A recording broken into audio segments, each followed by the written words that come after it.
ఇక పాడి Kaushik Reddy PD act కఠిన చర్యలకు సర్కార్ సన్నద్ధం, ఎమ్మెల్యే దూకుడుకు అడ్డుకట్ట, వరుస వివాదాలతో ఠాణాల్లో కేసులు. 2 రోజుల క్రితం ఎమ్మెల్యే సంజయ్ పైన తీవ్ర వ్యాఖ్యలు. ఇప్పటికే స్పీకర్కి అందిన ఫిర్యాదు. పాడిని కట్టడి చేయడంలో బీఆర్ఎస్ విఫలం, ప్రోత్సహించే దిశగా వెళ్డన్ అని కేటీఆర్ ట్వీట్. కౌశిక్ తీరుపై పార్టీ నేతల్లో అసంతృప్తి అంటూ ఇక్కడ ఈయన పైన పీడీ యాక్ట్ పెట్టడానికి సిద్ధమైపోయింది ప్రభుత్వం. హుజురాబాద్ శాసనసభ్యుడు పాడి కౌశిక్ రెడ్డిపై ప్రభుత్వం కఠిన చర్యలకు సిద్ధమైనట్టు సమాచారం. గత కొన్ని నెలలుగా ఆయన చేస్తున్న వివాదాస్పద వ్యాఖ్యలు, దుందుడుకు చర్యలపై పలు కేసులు నమోదయ్యాయి. ఆయన వ్యవహార శైలి తీరుపై అనేక అభ్యంతరాలు, విమర్శలు వ్యక్తమయ్యాయి. ఆయన తీరుపై విసిగెత్తిన పోలీసులు ప్రివెంటివ్ డిటెన్షన్ యాక్ట్ కింద కేసు నమోదు చేయాలని నిర్ణయానికి వచ్చినట్టు సమాచారం. దీనికి ప్రభుత్వం సైతం ఓకే అని చెప్పినట్టు రాజకీయ వర్గాల ద్వారా తెలిసింది. ఇట్లా చేస్తే కనుక 1 సంవత్సర కాలం పాటు జైల్లో ఉంటాడు పాడి కౌశిక్ రెడ్డి. వివాదాస్పద వ్యాఖ్యలు చేస్తున్నారని బీజేపీ ఎమ్మెల్యే రాజాసింగ్పై అప్పటి బీఆర్ఎస్ ప్రభుత్వం పీడీ యాక్ట్ నమోదు చేసింది. 6 నెలల వ్యవధిలో ఒకే తరహా నేరాలు 3 కన్నా ఎక్కువసార్లు చేస్తాయి. ప్రివెన్షన్ ఆఫ్ డిటెన్షన్ అనే యాక్ట్ ఎందుకు పెడతారంటే 6 నెలల 3 కంటే ఎక్కువ సార్లు, ఇక అదే పనిగా 3 కన్నా ఎక్కువ సార్లు సేమ్ వివాదంగా మాట్లాడినా లేకపోతే అట్లాంటి చర్యలకు పూనుకున్నా కూడా యాక్ట్ కింద కేసు నమోదు చేస్తే ఆ పీడీ యాక్ట్ ప్రయోగిస్తే 7 ఏళ్ల జైలు శిక్ష ఉంటుంది. మరి పాడి కౌశిక్ రెడ్డికి 7 ఏళ్ల జైలు శిక్ష పడడం అనేది రైటా రాంగ్ అనేది ఇక ప్రజలే చెప్తారు.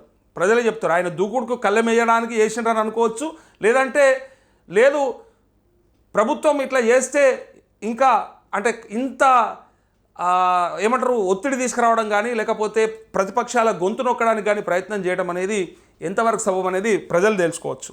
వివాదాలకు కేర్ ఆఫ్, రాష్ట్ర రాజకీయాల్లో వివాదాలకు కేర్ ఆఫ్గా మారిన పాడి కౌశిక్ రెడ్డి తాజాగా జగిత్యాల ఎమ్మెల్యే సంజయ్పై వ్యవహరించిన తీరుపై తీవ్ర విమర్శలు వ్యక్తమయ్యాయంటూ ఇక కౌశిక్ రెడ్డి అరెస్టు, హైదరాబాద్లో అదుపులోకి తీసుకున్న పోలీసులు, కరీంనగర్ 3 టౌన్ PSకు తరలింపు, బీఆర్ఎస్ నేతల ఆందోళన, ఉద్రిక్తత, అవాంఛనీయ ఘటనల చోటు చేసుకోకుండా పటిష్ట బందోబస్తు. ఇక కౌశిక్ రెడ్డి అరెస్టు దుర్మార్గం అని కేటీఆర్ అన్నాడు, అట్లే అరెస్టులకు భయపడమని హరీష్ రావు అన్నాడు. ఇది రెగ్యులర్గా జరిగే ప్రొసీజర్ లానే కనిపిస్తూ ఉంది.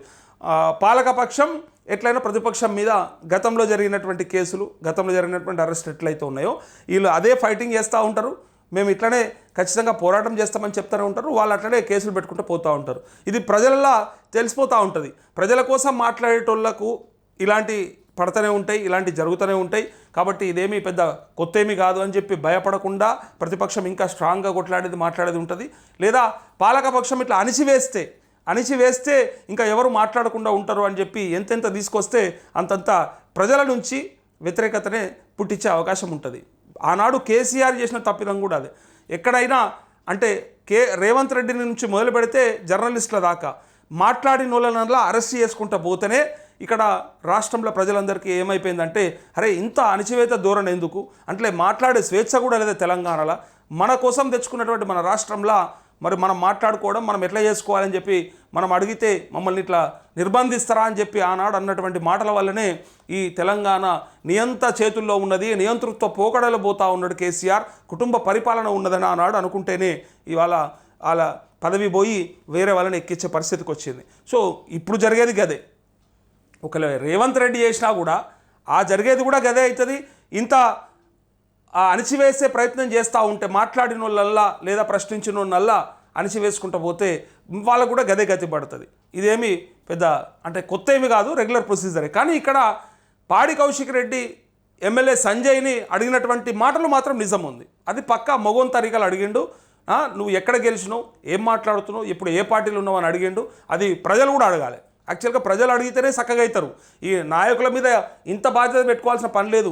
ఏడికి పోతే ఆడ ఇప్పుడు జగిత్యాలలో ఉన్నటువంటి కార్యకర్తలు లేకపోతే ప్రజలు డైరెక్ట్గా అడగవచ్చు, నువ్వు ఎక్కడ గెలిచినావు, ఇలా ఏ పార్టీలు ఉన్నావు, నేను ఎట్లా గెలిపించినామని చెప్పాలి.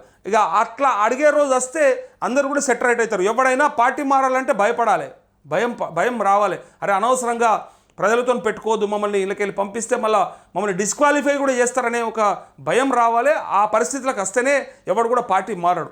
వాడు ఆనాడు బీఫాము ఇచ్చి గెలిపించినటువంటి పార్టీతో పాటు ప్రజలు కూడా నీకు పెట్టిన బాధ్యత, రాష్ట్రమంతా కాంగ్రెస్ గెలుస్తుందని తెలిసినా, ఆనాడు ఆ ఊపు ఉన్నదని అర్థమైనా, కేసీఆర్ ఓడిపోతుందని తెలిసినా నీకు అక్కడ ప్రతిపక్షమే ఉండాలి, బీఆర్ఎస్ఏ గెలవాలని చెప్పి ఇచ్చినటువంటి ఆ తీర్పుని నువ్వు కాదంటే, ఇప్పుడు మీరు ఇచ్చిన హామీలకు మోసమే, మీరు ఇచ్చిన వాగ్దానాలు మోసమే. కనీసం మేము వేసిన ఓటన్న మోసం చేయొద్దు కదా.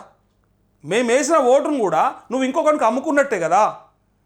మా కష్టం తీసుకుపోయి ఇంకొకరికి అమ్ముకుంటే మేము నిన్ను ఆనాడు ఒక పార్టీలో ఉండరా నాయన, ఈ పార్టీ ఉంటేనే నువ్వు ఎమ్మెల్యేగా ఉండాలని చెప్పి మేము ఓటేస్తే ఈ మూట కట్టుకొని తీసుకుపోయి చక్కగా పక్క పార్టీకి అంటే నీకు నచ్చిన పార్టీకి అధికార పార్టీకి పోయి ప్యాకేజీలకు ప్రాజెక్టులకు అమ్ముడు పోయి డైరెక్ట్గా కమిషన్లకు కక్కుర్తిపడి మీరు అమ్ముకుంటే ఈ ఓట్లన్నీ కూడా అమ్ముకున్నట్టే.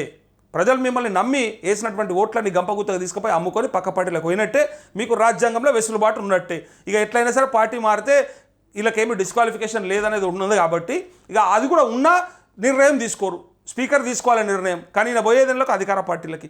స్పీకర్ తీసుకోవాలంటే కోర్టుకు పోతారు, తీసుకోకపోతే కోర్టు కూడా మళ్ళీ స్పీకర్కి అప్పచెప్తుంది, మళ్ళీ తిరిగి స్పీకరు నాన్సా ఉంటాడు. ఇదే జరుగుతూ ఉంది ఇక్కడ. అంతే తప్ప డిస్క్వాలిఫై కావాలంటే గతంలో ఎంతోమంది జరగాల్సిండే. కేసీఆర్ చేసినప్పుడే జరగాలి చాలామంది, అప్పుడు జరగలే, ఇప్పుడు జరగలే, భవిష్యత్తులో కూడా జరగదు. వాళ్ళ కొంపల్ని వాళ్ళు ముంచుకునేది ఎప్పటికీ చెయ్యరు. అవసరమైతే మన కొంపలు ముంచేటి ఏమైనా దొరికితే అలకగా చట్టాలు తీసుకొచ్చేస్తారు, కొర్రీలు పెడతారు, మనకు ఏదంటే అది పెట్టేస్తారు. కానీ వాళ్ళ మీద వాళ్ళు ప్రయోగించుకునేవి ఏవి కూడా పనిచేయవు, పెట్టుకోరు కూడా.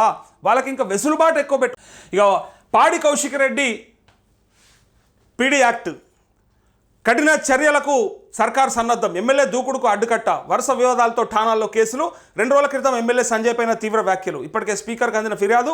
పాడిని కట్టడి చేయడంలో బీఆర్ఎస్ విఫలం, ప్రోత్సహించే దిశగా వెళ్డన్ అని కేటీఆర్ ట్వీట్. కౌశిక్ తీరుపై పార్టీ నేతల్లో అసంతృప్తి అంటూ ఇక్కడ ఇక ఈయన పైన పీడీ యాక్ట్ పెట్టడానికి సిద్ధమైపోయింది ప్రభుత్వం. హుజురాబాద్ శాసనసభ్యుడు పాడి కౌశిక్ రెడ్డిపై ప్రభుత్వం కఠిన చర్యలకు సిద్ధమైనట్టు సమాచారం. గత కొన్ని నెలలుగా ఆయన చేస్తున్న వివాదాస్పద వ్యాఖ్యలు, దుందుడుకు చర్యలపై పలు కేసులు నమోదయ్యాయి. ఆయన వ్యవహార శైలి తీరుపై అనేక అభ్యంతరాలు, విమర్శలు వ్యక్తమయ్యాయి. ఆయన తీరుపై విసిగెత్తిన పోలీసులు ప్రివెంటివ్ డిటెన్షన్ యాక్ట్ కింద కేసు నమోదు చేయాలని నిర్ణయానికి వచ్చినట్టు సమాచారం. దీనికి ప్రభుత్వం సైతం ఓకే అని చెప్పినట్టు రాజకీయ వర్గాల ద్వారా తెలిసింది. ఇట్లా చేస్తే కనుక 1 సంవత్సర కాలం పాటు జైల్లో ఉంటాడు పాడి కౌశిక్ రెడ్డి. వివాదాస్పద వ్యాఖ్యలు చేస్తున్నారని బీజేపీ ఎమ్మెల్యే రాజాసింగ్పై అప్పటి బీఆర్ఎస్ ప్రభుత్వం పీడీ యాక్ట్ నమోదు చేసింది. 6 నెలల వ్యవధిలో ఒకే తరహా నేరాలు 3 కన్నా ఎక్కువసార్లు చేస్తాయి. ప్రివెన్షన్ ఆఫ్ డిటెన్షన్ అనే యాక్ట్ ఎందుకు పెడతారంటే 6 నెలల 3 కంటే ఎక్కువ సార్లు, ఇక అదే పనిగా 3 కన్నా ఎక్కువ సార్లు సేమ్ వివాదంగా మాట్లాడినా లేకపోతే అట్లాంటి చర్యలకు పూనుకున్నా కూడా యాక్ట్ కింద కేసు నమోదు చేస్తే ఆ పీడీ యాక్ట్ ప్రయోగిస్తే 1 ఏడాది జైలు శిక్ష ఉంటుంది. మరి పాడి కౌశిక్ రెడ్డికి 1 ఏడాది జైలు శిక్ష పడడం అనేది రైటా రాంగ్ అనేది ఇక ప్రజలే చెప్తారు. ఆయన దూకుడుకు కళ్ళెమేయడానికి వేసిండ్రని అనుకోవచ్చు, లేదంటే లేదు ప్రభుత్వం ఇట్లా చేస్తే ఇంకా అంటే ఇంత ఏమంటారు ఒత్తిడి తీసుకురావడం కానీ లేకపోతే ప్రతిపక్షాల గొంతు నొక్కడానికి కానీ ప్రయత్నం చేయడం అనేది ఎంతవరకు సబబు అనేది ప్రజలు తెలుసుకోవచ్చు. వివాదాలకు కేర్ ఆఫ్, రాష్ట్ర రాజకీయాల్లో వివాదాలకు కేర్ ఆఫ్గా మారిన పాడి కౌశిక్ రెడ్డి తాజాగా జగిత్యాల ఎమ్మెల్యే సంజయ్పై వ్యవహరించిన తీరుపై తీవ్ర విమర్శలు వ్యక్తమయ్యాయంటూ ఇక కౌశిక్ రెడ్డి అరెస్టు, హైదరాబాద్లో అదుపులోకి తీసుకున్న పోలీసులు, కరీంనగర్ 3 టౌన్ PSకు తరలింపు, బీఆర్ఎస్ నేతల ఆందోళన, ఉద్రిక్తత, అవాంఛనీయ ఘటనల చోటు చేసుకోకుండా పటిష్ట బందోబస్తు. ఇక కౌశిక్ రెడ్డి అరెస్టు దుర్మార్గం అని కేటీఆర్ అన్నాడు. అట్లే